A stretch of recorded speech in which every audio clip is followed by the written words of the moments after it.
Yes people, कैसे हैं आप लोग? होप सो फ्रेंड्स आप लोग बहुत अच्छे रहे होंगे। मैं बता दूं, मैं भी बहुत अच्छा हूं फ्रेंड्स। फ्रेंड्स, आज का ये लेक्चर, आज के सेशन गाइस हर उस स्टूडेंट के लिए बहुत ज्यादा इंपॉर्टेंट है जो गाइस इग्नू से एमए इन इकोनॉमिक्स कर रहा है। Guys I repeat, IGNOU distance learning का गाइस इंडिया का सबसे बड़ा इंस्टीट्यूशन है गाइस, जो वहां से एमए इन इकोनॉमिक्स कर रहा है गाइस, उसके लिए बहुत बहुत ज्यादा इंपॉर्टेंट सेशन है guys. Guys as you know, आपके एग्जाम्स करीब आते जा रहे हैं और गाइस आप लोगों का एग्जाम के टाइमिंग में या एग्जाम से कुछ समय पहले गाइस एक यही ऑब्जेक्टिव होता है कि गाइस हम लोग इतना अच्छा स्टडी कर ले कि हमारे मार्क्स अच्छे आ जाए। गाइस हर एक स्टूडेंट का ये इकलौता ऑब्जेक्टिव होता है, ठीक है guys. And the problem is that सारे के सारे स्टूडेंट का, सबके सब स्टूडेंट्स का एक प्रॉब्लम रहता है, एक इशू रहता है, क्योंकि गाइस उनको ये बात नहीं पता होती कि basically what to study and how to study. मतलब गाइस अगर आपको एक अच्छा स्कोर करना है अपने सब्जेक्ट में, तो गाइस इसके लिए इन दो क्वेश्चन का आंसर जरूर होना चाहिए आपके पास कि भाई what to study and how to study. तो गाइस सेमिकॉन क्लासेस आप लोगों के लिए ऑलवेज अवेलेबल है। एंड गाइस आज हम लोग बेसिकली लेकर आए हैं मैक्रो इकोनॉमिक्स एनालिसिस का, यानी जिसका कोड है MEC 002। गाइस उसके इंपॉर्टेंट क्वेश्चन की list, and you know guys it's a unit wise. Guys ये जो है गाइस आपका यूनिट वाइज है। यूनिट वाइज का मतलब हो गया कि इससे क्या होगा कि आपके सारे के सारे क्वेश्चंस, सारे के सारे यूनिट्स भी कवर हो जाएंगे, और जितने क्वेश्चंस एक्सपेक्टेड है पेपर में आने, मतलब जो गाइस मोस्ट फ्रिक्वेंटली पहले पूछे हुए हैं और आ सकते हैं गाइस, उनका गाइस आप लोगों को एक पूरा का पूरा स्ट्रक्चर पता लग जाएगा, ठीक है गाइस। एंड गाइस ये जो पीडीएफ है, अगर आपको पीडीएफ चाहिए तो गाइस इस नंबर पे आप व्हाट्सएप करिए, दैट इज 9810836285। एंड गाइस इस नंबर पे आप अपना नेम और मेल आईडी व्हाट्सएप करिए। एंड गाइस ऑब्वियस बात है, हम लोग ये आपको पीडीएफ प्रोवाइड कर देंगे। और गाइस साथ साथ अगर आप ने सेमिकॉन क्लासेस की एप्लीकेशन को डाउनलोड नहीं किया है, तो गाइस आज ही आप लोग सेमिकॉन क्लासेस की एप्लीकेशन को डाउनलोड करिए, because guys semicon classes is the India's largest economics platform. I repeat, India का सबसे बड़ा ऐसा प्लेटफॉर्म है गाइस जहाँ पे इकोनॉमिक्स से रिलेटेड सब कुछ होता है, मतलब सब कुछ मिलेगा आपको इकोनॉमिक्स से रिलेटेड। ओके गाइस, तो स्टार्ट करते गाइस हम लोग डिस्कस करना। ध्यान रखना, this is the unit wise question discussion, ठीक है। जैसे कि आपको पता है आपके MEC 002 में जो यूनिट है 1 है, that is the classical and Canadian approaches. Yes, ठीक है। तो उसमें जैसे मैं आपको बता देता हूँ कि ये यूनिट वाइज भी डिवाइडेड है, एंड यूनिट में जो टॉपिक है उसके अकॉर्डिंग भी डिवाइडेड है, ठीक है। तो अगर आप यहाँ पे ध्यान से देखें तो आपका ये जो टॉपिक नंबर 1 है, ठीक है, टॉपिक नंबर 1 है यूनिट 1 में, that is derivation of aggregate supply curve in short run and long run।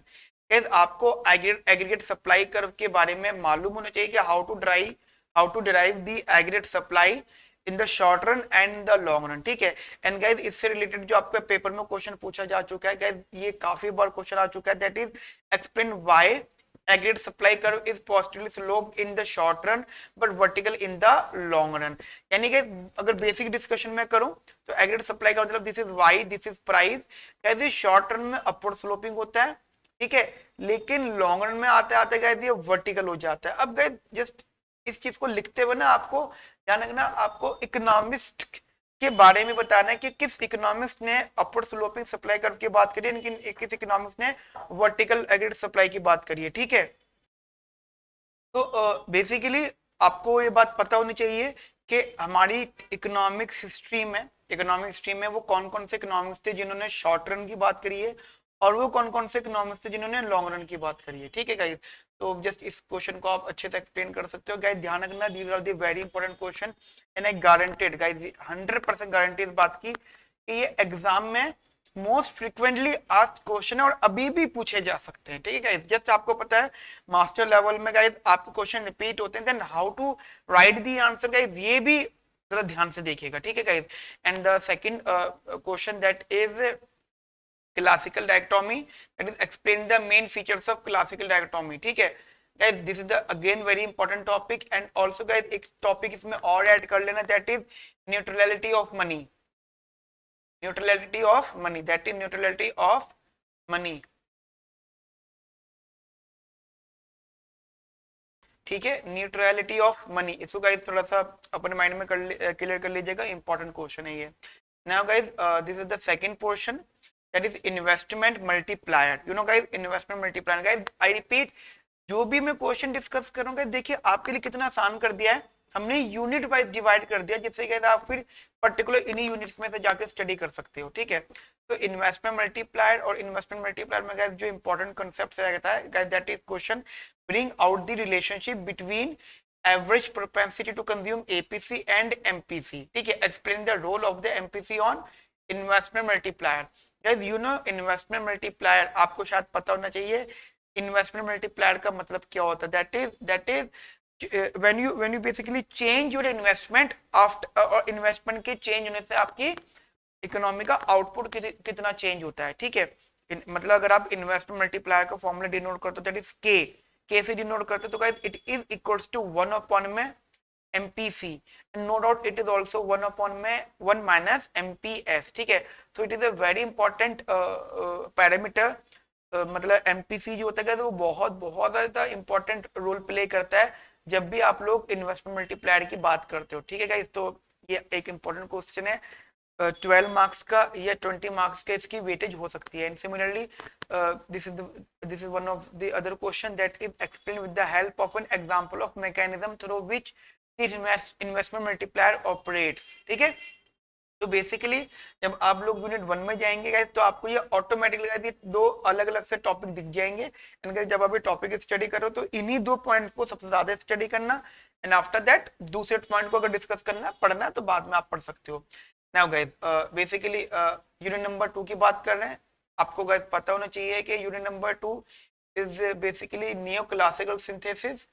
New classical guys एक थॉट्स थे जो प्योर क्लासिकल तो नहीं थे और प्योर केन्स के भी नहीं थे। मतलब वो लोग जो केन्स को तो जस्ट कह ही रहे थे कि मतलब केन्स तो बाद में आया इनके, ठीक है, केन्स की तो बात ही नहीं कर रहे, बट वो 100% क्लासिकल्स को भी नहीं मानते थे, ठीक है। 100% थोड़ा वो चेंजेस करते थे, जिसमें अगर मैं आपको नाम बताऊं तो J.R. हिक्स, ठीक है, J.R. हिक्स था और हिंसन थे, बहुत सारे इकोनॉमिक्स थे, मार्शल थे, ये ऐसे इकोनॉमिक्स थे जो 100% क्लासिकल्स को नहीं मानते थे, लेकिन क्लासिकल के बिल्कुल टच करते थे क्लासिकल को। एंड केन्स की तो बात ही अलग थी गाइस, ठीक है।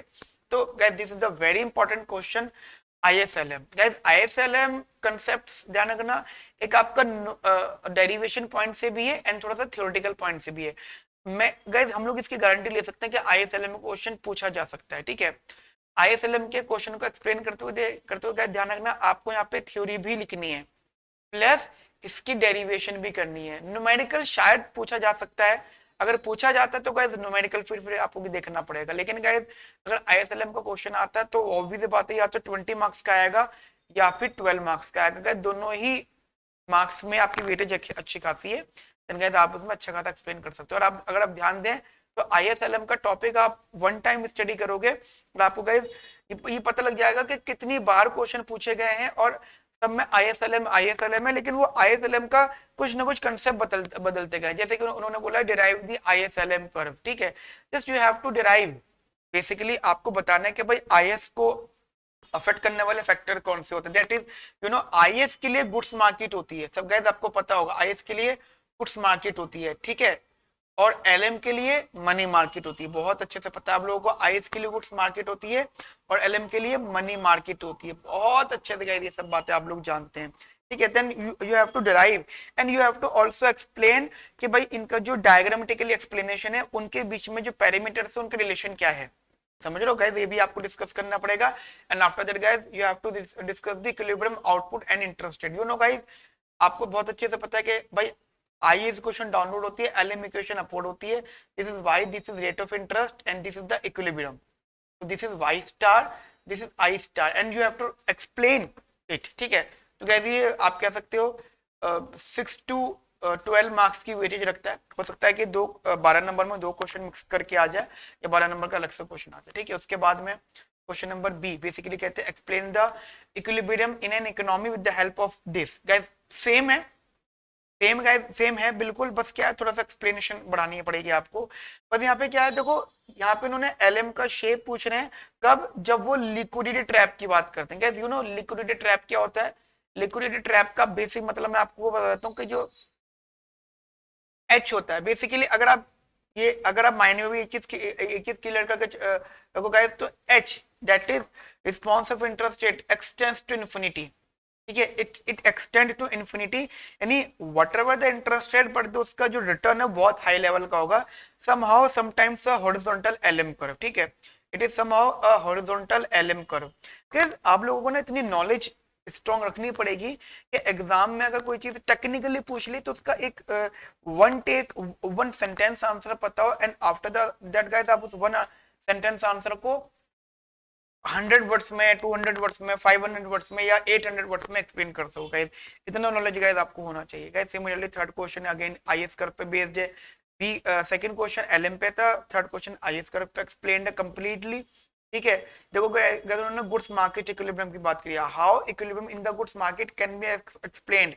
Guys I repeat, goods market equilibrium का मतलब हो जाता है aggregate demand is equals to output. When जब आप लोग गाइस एग्रीगेट डिमांड को आउटपुट के बराबर करते हो तो गाइस आपका यहाँ पे गुड्स मार्केट इक्विलिब्रियम निकल के आता है, ठीक है।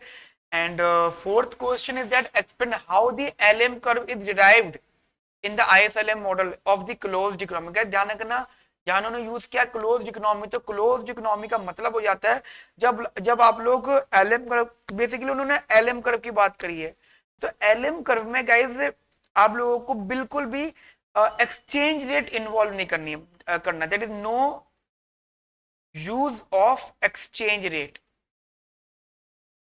ठीक है।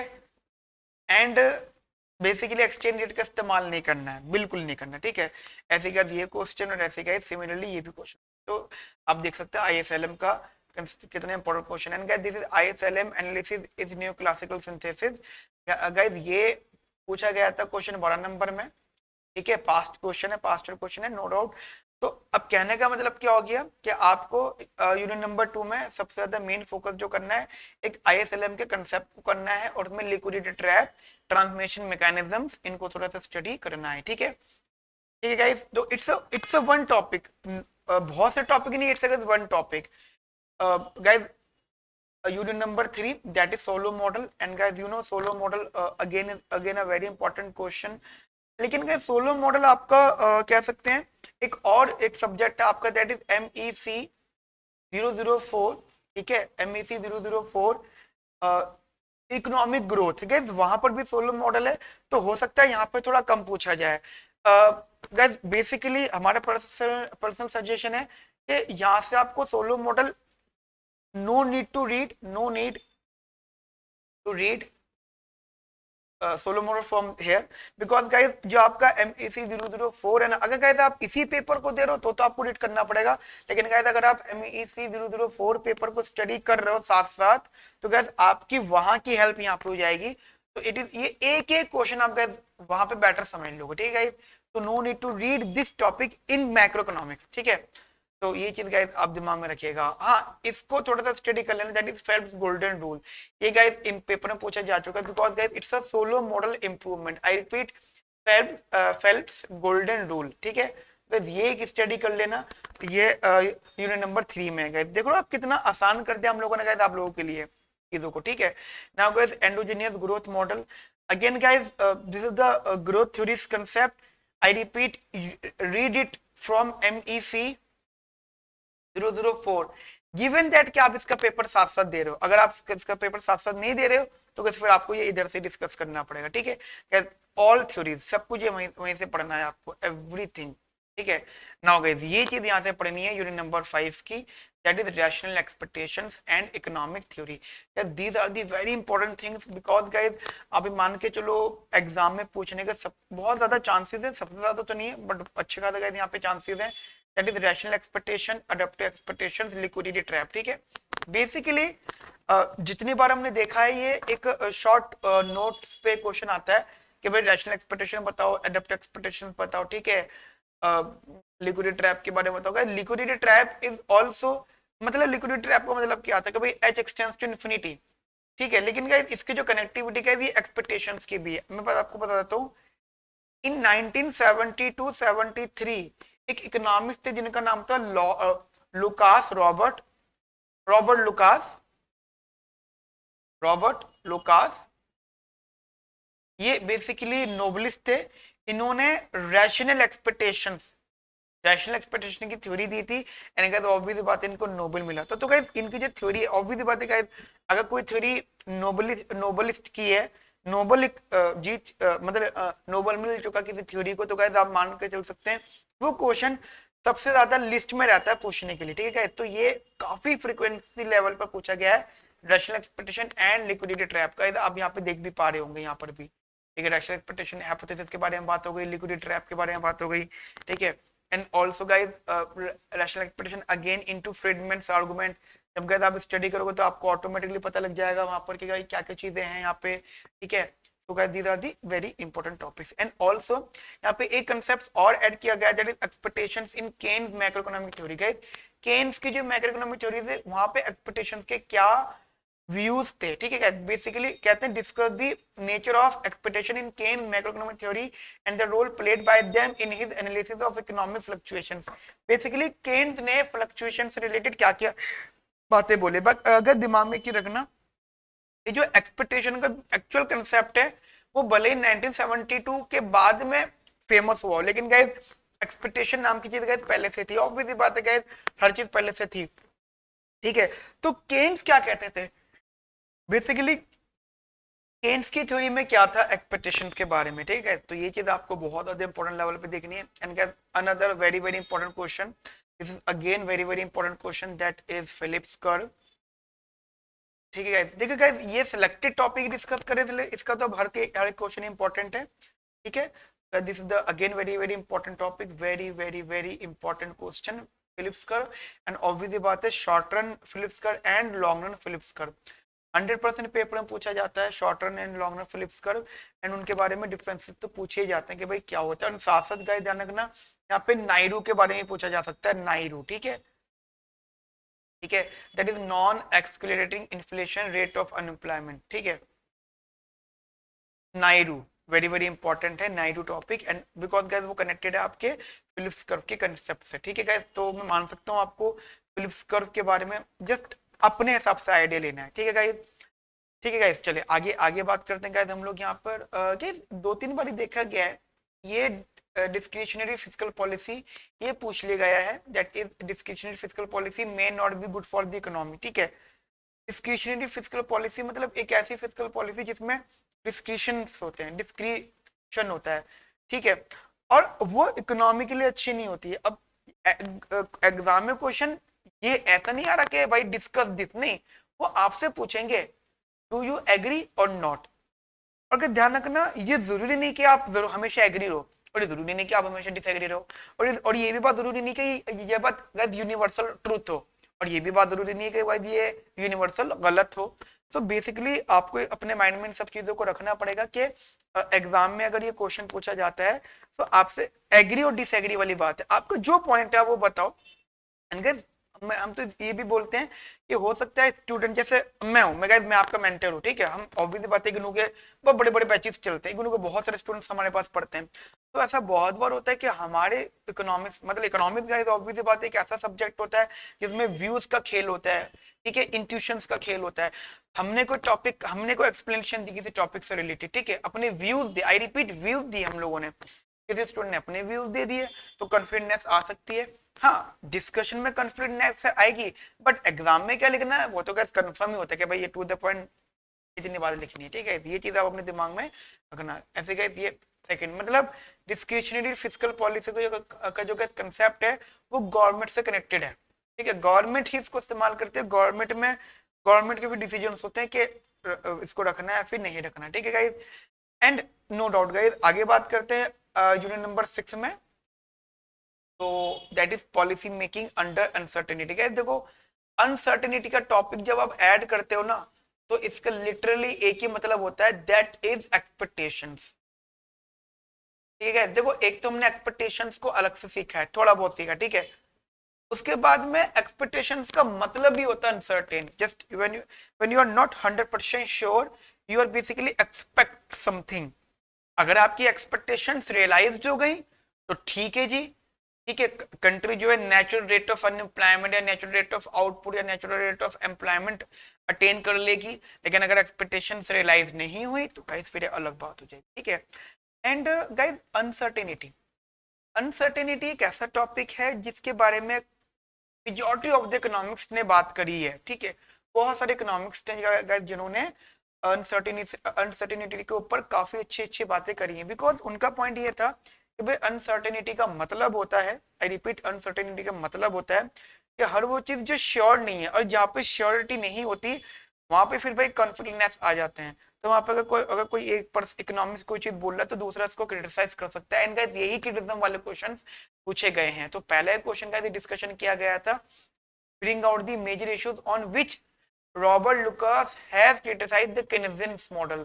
जब रॉबर्ट लुकास को नोबेल मिला है, in 1972 एंड 73, 1972 से 73 में शायद इनको नोबेल मिला। तो कोई अगर नोबेल मिला है इनको तो कोई छोटी मोटी बात भी नहीं होगी, इनकी थ्योरी भी अच्छी रही होगी। और गाइस इन्होंने एक ऐसा टॉपिक उठाया था जो इनसे पहले बहुत सारे लोग डिस्कस कर चुके थे। तो ऐसे क्या क्रिटिसिज्म्स इन्होंने दिए, इन्होंने किन किन चीजों पे क्रिटिसाइज किया पहले के इकोनॉमिक्स को, जिनमें केन्स इकोनॉमिस्ट हम मान सकते हैं, बहुत बड़े लेवल के इकोनॉमिस्ट। तो वो कौन कौन से क्रिटिसिज्म थे जो उन्होंने दिए, और bring out the major issues on which Robert Lucas has criticised Keynesian model, मतलब उन इश्यूज के बारे में डिस्कशन करो, ठीक है गाइस। ये क्वेश्चन 20 मार्क्स में आ चुका है पेपर में, तो इस क्वेश्चन को उसी तरीके से आप प्रिपरेशन करिएगा, ठीक है। मतलब रॉबर्ट लुकास क्रिटिक थ्योरी, ठीक है, critic theory, criticisms of the other economist, ठीक है। तो गाइस ये एक इंपॉर्टेंट क्वेश्चन रहता है, ठीक है गाइस। तो इसको प्लीज अपने दिमाग में रखिएगा। ये रॉबर्ट लुकास का बेसिकली केनेजियन का क्रिटिसिज्म ही है। तो it's a one theory, but ये एग्जाम में मल्टीपल टाइप से पूछा जा सकता है, ठीक है। Now guys unit number 7, that is consumption and asset prices.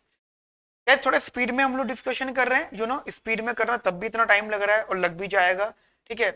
Guys ये हमारे नॉर्मल क्लासेस में भी अवेलेबल है सब कुछ, तो अगर आप क्लासेस में आना चाहें तो गाइस आप हमारी क्लासेस को भी देख सकते हैं, काफी सपोर्टिव क्लासेस रहती हैं हमारी, ठीक है। Guys consumption and assets prices, basically these are some important question, and to the point guys question है, that is life cycle hypothesis, कुछ नेट्स का कंसेप्ट है, just one time reading, you have to read at least one time, and एक दो बार question पूछा गया life cycle hypothesis. Permanent income hypothesis, again one time reading, OTR one time reading, ठीक है। Permanent income hypothesis, random walk hypothesis is again one time reading concept, and intertemporal maximisation of utility, ठीक है, intertemporal maximisation of utility का this is also another important topic जो पूछा जा चुका है एग्जाम में और आगे आने के भी चांसेस हैं, ठीक है। ये एक बार इसको रीड कर लीजिएगा, काफी इंपॉर्टेंट लेवल का रहता है। Now from unit number 8 guys, उसके बाद में देखो जो मेजॉरिटी ऑफ द क्वेश्चन का कंसेप्ट था वो अब तक हो चुका है। आपको गाइस पैटर्न में पता है, एग्जाम में section A section B 4 question, ठीक है, 4 क्वेश्चन में 2 अटेम्प्ट करने हैं, फिर 7 question, and from 7 you have to attempt any 5 questions. तो कहने का क्या था, आपको अपने पासिंग मार्क्स वाले जैसे 4 में से 2 क्वेश्चन का मेरे ख्याल से एक क्वेश्चन तो कम से कम मिल जाएगा, 1.5 क्वेश्चन, ठीक है। और जो 7 है उनमें से 3 से 4 क्वेश्चन आपको मिल जाएंगे, ठीक है। अब जो गाइस कंसेप्ट्स आएंगे, अब वो छोटे छोटे टॉपिक्स हैं, ठीक है। उसमें से गाइस हम लोग देखेंगे कौन सा स्पेशली रीड करना है, और मैं आपको गाइस यहाँ बताऊंगा कि कौन सा टॉपिक अगर आप रीड कर रहे हो तो बहुत अच्छा रीड करो, ठीक है। अगर एग्जाम में आ जाता और अटेम्प्ट कर रहे हो तो जस्ट आपको नंबर तभी मिलेंगे जब बहुत अच्छा लिखा हुआ होगा। कुछ आप मैं बता दूंगा कि कुछ कुछ चीजों को कम कम रीड करो, ठीक है guys. That is Ramsay model, unit number 8, ठीक है, 8वीं यूनिट गाइस। रामसे मॉडल एक तरह का model guys, basically growth theory से रिलेटेड ये मॉडल भी, ठीक है। इस टॉपिक का प्लस पॉइंट क्या है कि आपका MEC 004 MEC 004 में भी पढ़ने को मिल जाएगा, यहाँ भी मिल जाएगा। तो गाइस इसको अगर आप पढ़ रहे हो तो बहुत अच्छा पढ़ो, वरना बिल्कुल मत पढ़ो, ठीक है। अब देखो पॉइंट क्या हो जाता है, आपका ये इधर भी है, मैक्रो में भी है, ठीक है। तो गाइस इसको फिर अच्छे से पढ़ ही लो ना, दोनों में से किसी एक जगह तो लपेटे में आ ही सकता है, ठीक है। और गाइस ध्यान रखना, ये बहुत बार होता है कि same same question same same topic के बेसिस पर क्वेश्चन आपको मिल जाएंगे दोनों जगह, मैक्रो इकोनॉमिक्स थ्योरी में भी एंड इकोनॉमिक ग्रोथ थ्योरीज में भी, ठीक है बेटा। तो ये चीज आप दिमाग में रखिएगा। एंड बेसिकली ये कुछ बेसिक टॉपिक्स हैं, ठीक है, स्टडी स्टेट से रिलेटेड है, ठीक है। तो आप जब देखेंगे एंड बहुत वन एक एक मतलब ये टॉपिक्स है ना गाइस, ये जो यूनिट्स हैं, अब यूनिट गाइस ऐसे हैं, इनमें है तो बहुत कुछ लेकिन वो इंपॉर्टेंट नहीं है, कभी नहीं पूछा हुआ, ठीक है। तो money in the overlapping generation model, इससे रीड मतलब बहुत कम ही लेकर चलना, वेरी लेस इंपॉर्टेंट, ये बहुत कम इंपॉर्टेंट है ये। हाँ, अब जो मैं आपको बता रहा हूँ, यहाँ यूनिट नंबर 11, यहाँ से गाइस आपके क्वेश्चन मान के चलो 100% आएगा, 100%, ठीक है। बिजनेस साइकिल से गाइस मैं गारंटी दे सकता हूँ 100%, ठीक है, पक्का आएगा पेपर में। J Schumpeter's and R Goodwin's approaches, you have to read this theory, Goodwin's model of business cycle, read it carefully, कोई माफी नहीं गाइस यहाँ पे नहीं रीड करने की। Political business cycle theory of Kalecki की, you have to read this topic also, guys आपको रीड करना है पड़ेगा ये टॉपिक भी, ठीक है। Business cycle theory of Kalecki की, ठीक है, ये अच्छे से रीड करना गाइस। बिजनेस साइकिल का जो भी टॉपिक आपको जहां मिलता है आप उसको रीड करना, जैसे एक तो यहाँ दिखा आपने पढ़ लिया, उसके बाद फिर आएगा real business cycle, guys most frequently देखा गया है, यहाँ पे मैंने लिखा नहीं है लेकिन ये मान के चलो हर साल पूछा गया है, real business cycle, very very very important, ठीक है। So you have to basically read it very carefully, very very carefully, ठीक है। And guys, no doubt आगे ट्रेडिशनल थ्योरी, कि traditional theory is basically based on unemployment, ठीक है। चलो मैं आपको बताता हूँ, अनएम्प्लॉयमेंट गाइस वैसे यहाँ पर भी है, और ट्रेडिशनल गाइस आपको जितना भी होगा पुराने कंसेप्ट के बारे में बात की जाएगी, पुराने थ्योरीज में यूजलेस है, बहुत ज्यादा यूज करने रीड करने की जरूरत नहीं है। बस ये नायडू वाला टॉपिक देख लेना, नायडू वाला, ठीक है गाइस, ये नायडू वाला टॉपिक देख लेना। वैसे नायडू वाला आपको फिलिप्स कर में भी मिल जाएगा, ठीक है, लेबर मार्केट में भी मिल जाएगा, और ये आपको इधर इस वाले टॉपिक में भी मिल जाएगा, ठीक है। ये गाइस शॉर्ट नोट के तौर पर पूछा गया है। अच्छा, एक क्वेश्चन यूनिट नंबर 14 से अगर मैं बात करूं, यूनिट नंबर 14 से search theory and unemployment theory, matching model of unemployment, I think this is the very important model, ठीक है, गलती से फुल लिख दिया इसको, very important guys, matching model काफी बार पूछा गया है, मैचिंग मॉडल, मैचिंग मॉडल, ठीक है, देख रहे हो आप लोग, मैचिंग मॉडल, यानी ये क्वेश्चन ऐसे से पूछे गए और ये मोस्ट फ्रिक्वेंटली, और गाइस बहुत से क्वेश्चन तो सेम है जो हमने लिखे ही नहीं, और एक्सपेक्टेड क्वेश्चन है गाइस यही है यूनिट में से, ठीक है, काफी बार पूछे गए तो इनको भी गाइस अपने दिमाग में रखिएगा, ठीक है। एंड अगर आप देखो गाइस, अगर मैं आपसे डिस्कशन करूं तो आपका जो पेपर अटेम्प्ट है ना 100 मार्क्स का, बेसिकली सेक्शन है, सेक्शन बी, 4 क्वेश्चन और 7 क्वेश्चन गाइस, इनमें यहाँ से आपको 2 अटेम्प्ट करने, यहाँ से आपको 5 अटेम्प्ट करने गाइस। ये पेपर तो आपका अटेम्प्ट हो चुका है, इससे ज्यादा अटेम्प्ट मतलब इससे ज्यादा अटेम्प्ट करने तक की नॉलेज आपको मिल चुकी है, ये गाइस कुछ एक्स्ट्रा नॉलेज रख के चल रहे हो। इन केस अगर जो पढ़ के जा रहे हो वहां पे इशू है तो गाइस इनकी तरफ जाना, अदरवाइज इनकी तरफ जाने की कोई खास जरूरत है नहीं, ठीक है। एक बार देखना चाहो तो देख सकते हो, ये थोड़ा सा देख लेना, एफिशिएंसी वेज मॉडल, ठीक है, थोड़ा सा ये पूछा जा चुका है 2-3 बार, थोड़ा सा इंपॉर्टेंट लगता है मुझे, काफी बार पूछा एफिशिएंसी वेज मॉडल। उसके अलावा गाइस या अगेन बैलेंस ऑफ पेमेंट वाला टॉपिक, गाइस देखो मैक्रो इकोनॉमिक्स में सब कुछ पढ़ लिया लेकिन गाइस हमने ओपन इकोनॉमी को तो नहीं देखा। तो अभी मान के चलो कि क्वेश्चन तो अटेम्प्ट हो गए, अब एक ओपन इकोनॉमी का कंसेप्ट होता है यहाँ से, ठीक है, बेसिकली ओपन इकोनॉमी का कंसेप्ट होता है यहाँ से, ठीक है, ओपन इकोनॉमी का गाइस यहाँ से कंसेप्ट स्टार्ट होता है। तो जस्ट पूछा तो जाएगा कम से कम एक क्वेश्चन, तो एक बैलेंस ऑफ पेमेंट को रीड करना, बिल्कुल रीड करना, और नोट गाइस एक्सचेंज थ्योरी को भी रीड करना, ठीक है गाइस, क्योंकि ये तो सिलेक्टेड क्वेश्चन ही हमने निकाल रखे हैं, ठीक है गाइस, तो ये चीज आप अपने माइंड में रखिएगा, नो नीड टू रीड, इसको रीड करने की जरूरत नहीं है, पढ़ना चाहो तो पढ़ सकते हो लेकिन रीड करने की जरूरत नहीं है। ओपन इकोनॉमी में गाइस ये 2 टॉपिक्स इंपॉर्टेंट है, exchange rate theory, balance of payment, ठीक है, तो ये सब कुछ आप स्टडी करो अच्छे से जितना बढ़िया से हो सकता है, ठीक है बेटा। तो बेसिकली हम लोगों ने यहाँ पे डिस्कशन करा हमारा MEC 002 के बारे में, ठीक है गाइस, इसकी पीडीएफ के लिए गाइस आप हमें व्हाट्सएप कर दीजिए, हम आपको इनकी पीडीएफ सेंड कर देंगे। एंड गाइस अगर आपको इस क्लासेस के बारे में जानना है या कोई भी डिस्कशन करना है तो गाइस आप हमसे इसी नंबर पर कांटेक्ट कर सकते हैं, ठीक है friends. Okay friends, have a nice day, thank you, bye bye, take care.